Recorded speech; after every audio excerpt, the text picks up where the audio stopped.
우리가 지난주에 살펴본 것처럼 이스라엘 백성들은 출애굽을 했습니다.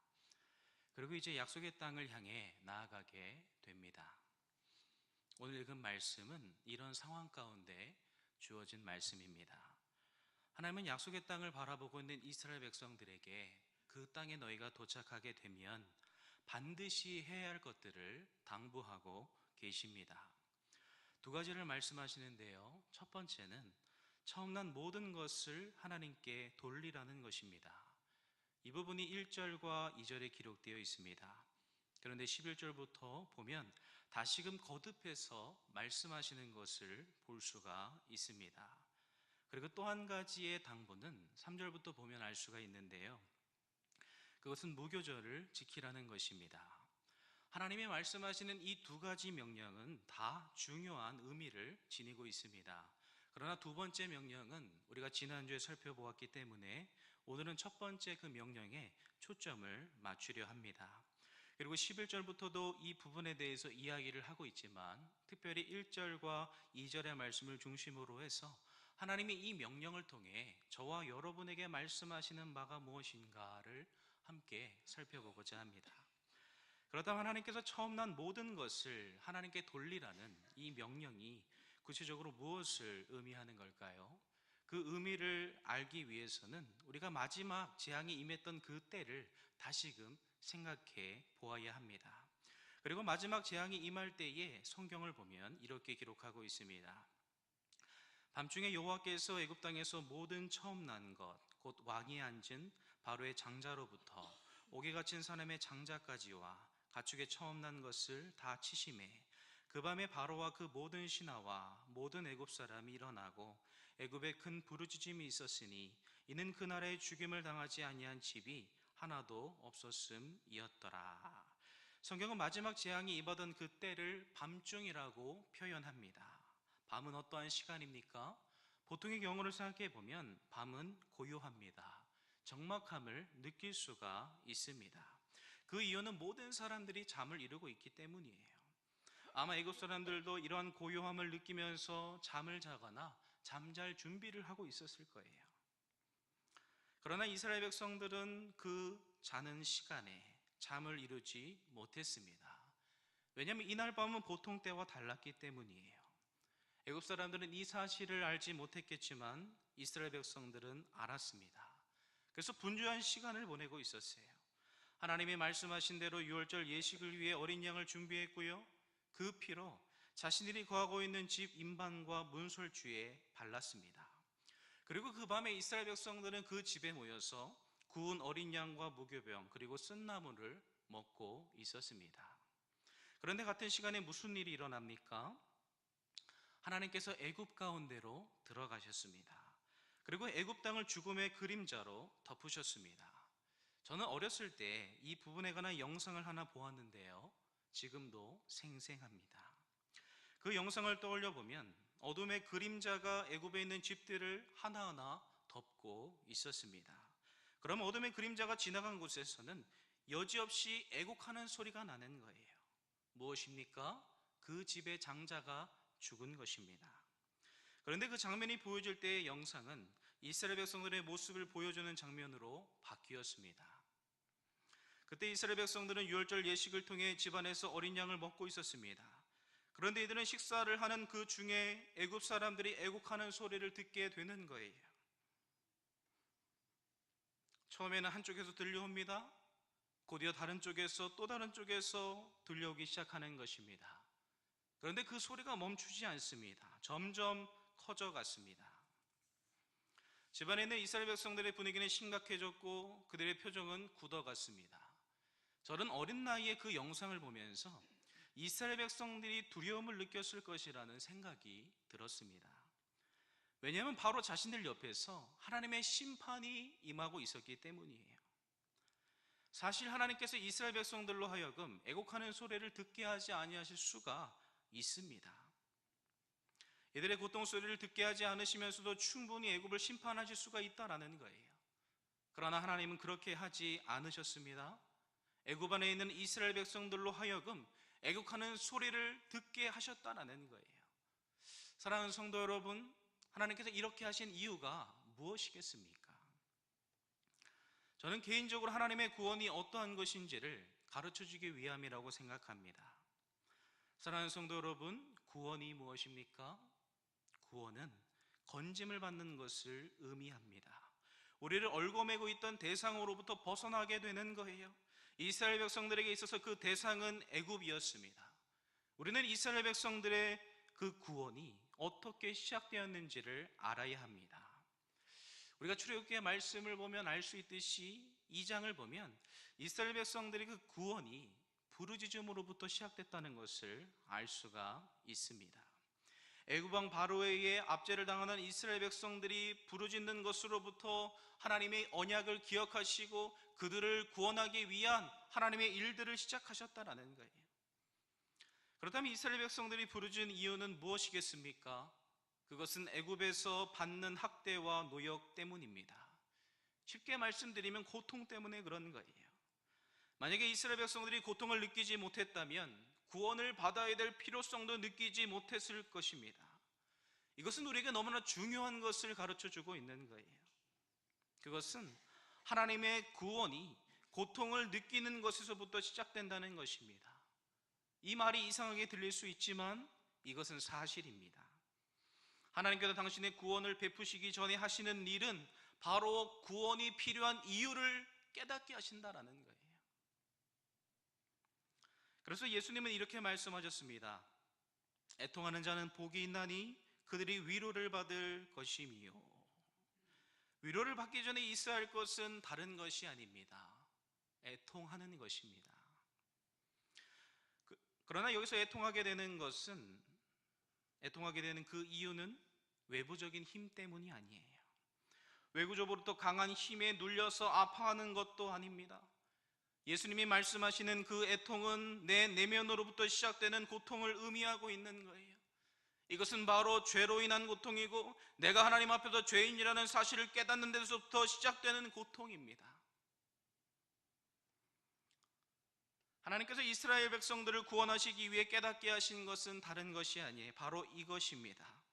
애굽이라는 죄 아래 신음하고 종노릇하는 것이 얼마나 비참하고 고통스러운 것인지를 깨닫게 하셨다라는 거예요. 그뿐 아니라 이제는 애굽을 심판하시는 하나님을 보게 하십니다. 그리고 심판받는 것을 피부로 느끼게 하고 계시는 거예요. 이렇게 하시는 것은 다른 이유가 아닙니다. 그것은 이스라엘 백성들이 받는 구원이 얼마나 귀하고 복된 것인지를 가르쳐 주시기 위함이라는 거예요. 하나님은 이스라엘 백성들에게 말씀하고 계시는 겁니다. 이스라엘 백성들아, 너희가 원래는 고통 가운데 있었고 너희도 애굽 사람들과 같이 심판을 받아야 될 자들이지만 내가 너희를 건져내었다는 것입니다. 내가 너희를 언약 가운데 구속하였다라는 것을 말씀하고 계시는 거예요. 우리는 기억해야 합니다. 이스라엘 백성들이 구원을 받은 것은 선민이기 때문이 아니라는 거예요. 선민이라는 사실이 이스라엘 백성들을 구원할 이유가 될 수 없습니다. 우리는 이 사실을 본문을 통해 확인할 수 있는데요, 13장의 말씀을 보면 하나님은 출애굽을 한 이스라엘 백성들에게 이렇게 말씀하십니다. 우리 1절과 2절을 같이 한번 읽겠습니다. 시작.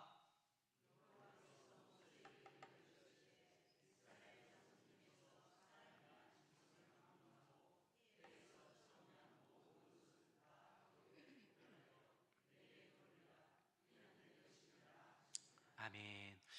지금 이스라엘 백성들은 유월절 예식을 통해 하나님의 구원을 맛보았습니다.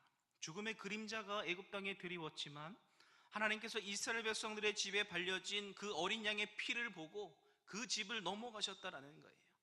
그래서 이들은 애굽 사람들과 같이 각 집의 장자들이 죽임을 당한 것이 아니라 살림을 받았습니다. 살아있는 거예요. 은혜를 받은 것입니다. 그런데 하나님은 은혜를 받은 그 백성들에게 말씀하시기를 이스라엘 자손 중에서 사람이나 짐승을 막론하고 처음 난 모든 것은 다 거룩히 구별하여 내게 돌리라는 것입니다. 이 말씀을 잘 보면 하나님이 지금 명령하고 있는 그 대상이 장자라는 것을 알 수가 있는데요, 장자가 누구입니까? 제가 좀 전에 말씀을 드린 것처럼 하나님의 심판으로부터 살림을 받은 자들입니다. 그런데 하나님은 이들을 향하여 다 거룩히 구별하여 하나님께 돌리라고 명령을 하고 있는 거예요. 이 말씀은 이들을 하나님께 바치라는 것을 의미하는 것입니다. 사랑하는 성도 여러분, 하나님께서 이렇게 말씀하시는 이유가 무엇이겠습니까? 2절 끝 부분을 보면 우리가 알 수 있는데요, 하나님이 무엇을 말씀하고 계십니까? 이는 내 것이니라 라고 말씀하십니다. 이 표현은 쉽게 이해할 수 있는 것처럼 이들의 소유권이 하나님께 있다는 것을 의미하는 거예요. 우리는 당시의 상황을 생각해 보아야 합니다. 지금 이스라엘 백성들의 그 장자들은 살아있습니까? 죽었습니까? 살아 있습니다. 하나님의 은혜로 죽음과 심판으로부터 벗어났고 출애굽을 했다라는 거예요. 그리고 지금은 약속의 땅을 바라보고 있습니다. 이들은 자신들이 살아있다는 것을 알고 있고요, 그 살아있음의 은혜를 느끼고 있는 거예요. 그런데 하나님은 이들이 누리고 있는 그 생명을 향하여 너희들이 누리고 있는 그 생명이 내 것이다 라고 말씀하십니다. 내가 여전히 살아서 내 마음과 뜻대로 모든 것을 할 수 있는데도 불구하고 하나님은 그것이 아니라고 말씀하시는 거예요. 이전까지는 너의 삶이 너의 소유였을지 몰라도 이제는 아니라는 것입니다. 이제는 내 것이 되었다라는 거예요. 하나님께서 이들을 향해 이렇게 말씀하시는 이유가 무엇이겠습니까? 그것은 하나님께서 값을 치르셨기 때문이에요. 어떠한 값을 치르셨습니까? 우리는 유월절 예식을 통해 죽임을 당한 어린 양을 쉽게 떠올릴 수가 있습니다. 이스라엘 백성들이 유월절 예식을 위해 준비한 것은 어린 양입니다. 그러나 단지 준비만 한 것이 아니에요. 그 어린 양을 죽였습니다. 그리고 그 피를 자신들의 집 임방과 좌우설주에 발랐습니다. 하나님이 이스라엘 백성들에게 이렇게 하라고 명령하신 이유는 다른 것이 아니에요. 우리가 잘 알고 있는 것처럼 그 어린 양이 이 땅에 오실 예수 그리스도를 예표하기 때문입니다. 그러나 당시 이스라엘 백성들은 이 어린 양이 예수 그리스도를 예표한다라는 것을 알았을까요? 몰랐을까요? 알지 못했어요. 왜냐하면 그리스도에 대한 계시가 온전하게 드러나지 않았기 때문입니다. 하지만 이들이 분명하게 알았던 한 가지가 있었는데, 그것이 무엇이냐 하면 죄가 없는 어린 양이 죽었다는 거예요. 이스라엘 백성들은 자신들의 손으로 어린 양을 죽였습니다. 그리고 그 피를 집으로 들어가는 문 임방과 좌우설주에 발랐습니다. 이스라엘 백성들이 그 피를 바르면서 무슨 생각을 했겠습니까? 저는 개인적으로 많은 생각이 들었을 것 같아요. 왜 이렇게 해야 하는 걸까? 에서부터 시작해서 도대체 이게 무슨 의미가 있는 것일까? 등등 여러 가지 생각들이 스쳐 지나갔을 것입니다. 아마 처음에는 그 의미를 몰랐을 거예요. 하지만 이후에 그 의미를 알게 되었습니다. 왜냐하면 어린 양을 죽이고 그 피를 바른 후에 이스라엘 백성들은 애곡하는 소리를 들었기 때문에 그렇습니다. 이들은 집안에서 애굽 사람들의 장자가 죽어가고 있다는 것을 알았습니다. 이스라엘 백성들이 그 죽음의 소리를 들으면서 무슨 생각을 했을까요? 점점 더 커져가는 슬픔과 고통의 소리를 들으면서 무엇을 떠올렸겠습니까? 그것은 바로 어린 양입니다. 아무런 죄가 없는 어린 양의 죽음을 떠올렸을 거예요. 그리고 하나님께서 왜 어린 양을 죽이라고 말씀하셨는지, 왜 그 피를 문에 바르라고 했는지, 애굽 사람들의 그 죽음과 애곡 소리를 들으면서 알았을 거라는 거예요. 어린 양이 죽은 이유가 무엇입니까? 그것은 바로 이스라엘 백성들 때문입니다. 그들 때문에 죽었다는 거예요. 더 분명하게 이야기하자면 하나님께서 그들을 구원하시기 위해 아무런 죄가 없는 어린 양을 죽이셨습니다. 어린 양의 죽음으로 이스라엘 백성들을 향한 죽음의 값을 대신 치르셨다라는 거예요. 그래서 어둠의 그림자가 이스라엘 백성들의 집을 지나가려 했지만 그 피를 보고 그 집을 넘어간 것입니다. 원래는 이스라엘 백성도로 죽어야 하는 것이지만 어린 양이 대신 죽임을 당했기 때문에 구원을 받았다라는 거예요. 이것은 여러 가지 의미를 담고 있는데요, 특별히 하나님께서 이들을 당신의 소유로 삼으셨다는 것을 의미합니다. 그래서 하나님이 말씀하시는 거예요. 그들을 향하여 이는 내 것이니라. 너희들은 더 이상 너희의 것이 아니라 내 것이라고, 내 소유라고 말씀하십니다. 그리고 자신의 소유권을 주장하시는 그 하나님께서 그 백성들을 향하여 말씀하고 계시는 거예요. 2절 말씀을 다시 한번 읽기를 원합니다. 시작.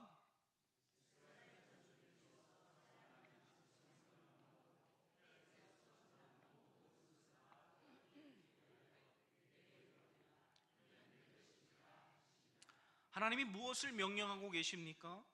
그것은 하나님의 심판과 죽음으로부터 건짐을 받은 처음 난 모든 것을 다 거룩하게 구별하여서 내게 돌리라는 것입니다. 여기서 거룩히 구별하라는 이 말씀은 오직 하나님을 위하여 드려지는 것을 의미하는데요, 이 말은 그것이 다른 목적을 위해서는 사용되어서는 안 된다라는 거예요. 오직 하나님만을 위하여 사용되어져야 한다라는 것입니다. 마치 사무엘이 나시린으로 하나님 앞에 구별되어진 것과 같은 거예요. 이것은 오직 하나님과 그분의 뜻을 위해서만 사용하라는 의미가 담겨 있는 거예요. 이 말씀이 누구를 위한 말씀입니까? 1차적으로는 이스라엘 백성들을 향하여, 살림을 받은 그들의 장자를 향하여 주어진 말씀입니다. 그러나 이 말씀은 이스라엘을 넘어서서 영적인 이스라엘을 할 수 있는 저와 여러분을 향한 말씀이라는 거예요. 왜냐하면 우리도 이스라엘 백성들과 같이 구원의 은혜를 받았기 때문에 그렇습니다. 사실 이 자리에 있는 저와 여러분도 이스라엘 백성과 같이 우리의 죄로 인해서 하나님의 심판과 저주를 받아야 될 인생이었다라는 거예요. 아무런 소망이 없었고요, 죄 가운데 거하면서 죄가 무엇인지도 알지 못한 채 그것을 먹고 마시면서 죄와 함께 멸망할 인생이었다라는 거예요. 그런데 하나님께서 우리를 찾아오셨습니다. 우리에게 말씀하셨습니다. 우리로 죄가 무엇인지를 알게 하셨습니다. 그래서 우리가 이스라엘 백성들과 같이 죄 아래 신음하게 되었고 하나님을 찾게 되었다라는 거예요. 그래서 우리가 이스라엘 백성들과 같이 하나님 아버지를 바라보고 우리의 마음이 가난하게 되었다라는 것입니다.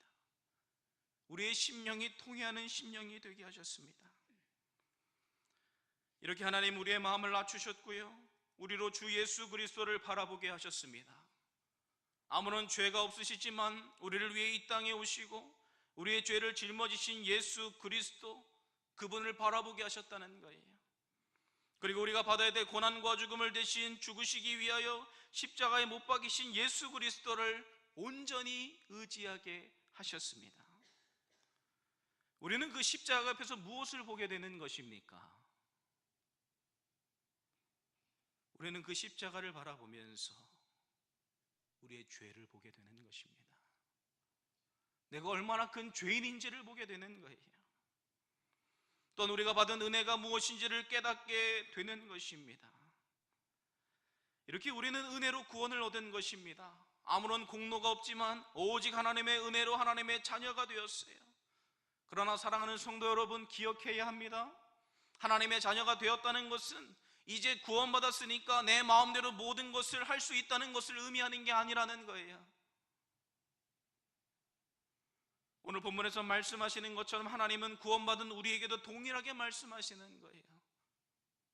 너는 내 것이니라. 우리를 향하여 소유권을 주장하시는 거예요. 구원받은 우리들에게 너희는 더 이상 너희의 것이 아니라 내 것이라고 말씀하십니다. 그래서 신약성경을 보면 사도 바울은 고린도 교회를 향해 이렇게 명령을 했습니다. 너희 몸은 너희가 하나님께로부터 받은 바 너희 가운데 계신 성령의 전인 줄을 알지 못하느냐? 너는 너희 자신의 것이 아니라 값으로 산 것이 되었으니 그런즉 너희 몸으로 하나님께 영광을 돌리라. 먼저 사도 바울은 우리의 몸이 하나님의 전이라고 말씀합니다. 이 말은 하나님이 거하시는 처소가 되었다는 거예요. 하나님이 내 안에 사신다는 것을 의미합니다. 저는 이 말씀을 묵상하면서 요즘 청년들에게 하고 있는 설교가 생각이 났습니다. 갈라디아서의 말씀이 생각이 났는데요, 2장을 보면 20절에서 사도 바울은 이렇게 말씀합니다. 내가 그리스도와 함께 십자가에 못 박혔나니 그런즉 이제는 내가 사는 것이 아니요 오직 내 안에 그리스도께서 사시는 것이라. 이제 내가 육체 가운데 사는 것은 나를 사랑하사 나를 위하여 자기 자신을 버리신 하나님의 아들을 믿는 믿음 안에서 사는 것이라. 사도 바울은 자신이 그리스도와 함께 십자가에 못 박혔다고 말하는 것입니다. 그래서 이제는 지금도 내가 살아서 숨을 쉬고 있지만 내가 사는 것이 아니라 내 안에 그리스도께서 살고 계신다라고 이야기하고 있는 거예요. 이것은 그리스도의 내주를 의미하고 있는 거예요. 내 안에 사시는 것입니다. 그러나 여기서 사신다라는 그 말씀의 의미는 단지 나와 동거하시는 것이 아니라 그분이 내 삶의 주인이 되셨고 내 모든 것을 주장하시고 인도하시는 내 삶의 구주가 되셨다라는 거예요. 이 말씀은 성령께서 내 안에 거하신다는 말씀과 동일합니다. 그렇기 때문에 성령께서 내 안에 거하신다라는 것은 그분이 내 삶의 주인이 되셨고 내가 성령을 따라 행하는 사람이 성령을 따라 행할 수 있는 사람이 되었다라는 것을 의미하고 있는 거예요. 이전에는 죄악을 사랑하고 죄악을 따라가던 인생이 성령을 의지하는 인생이 되었다는 것입니다.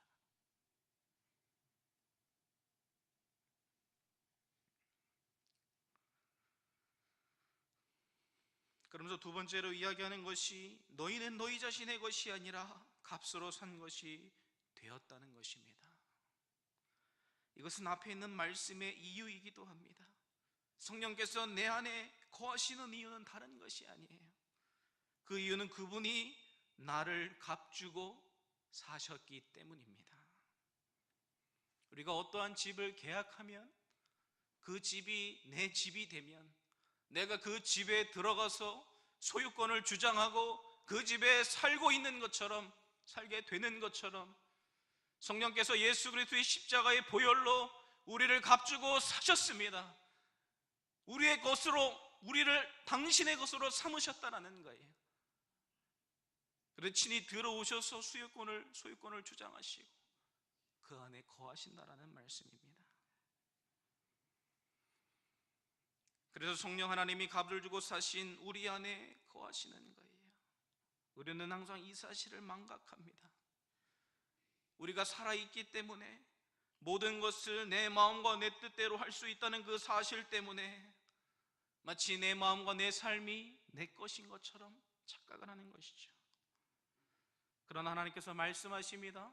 그 생명은 너희 것이 아니다. 내 것이 되었다라는 거예요.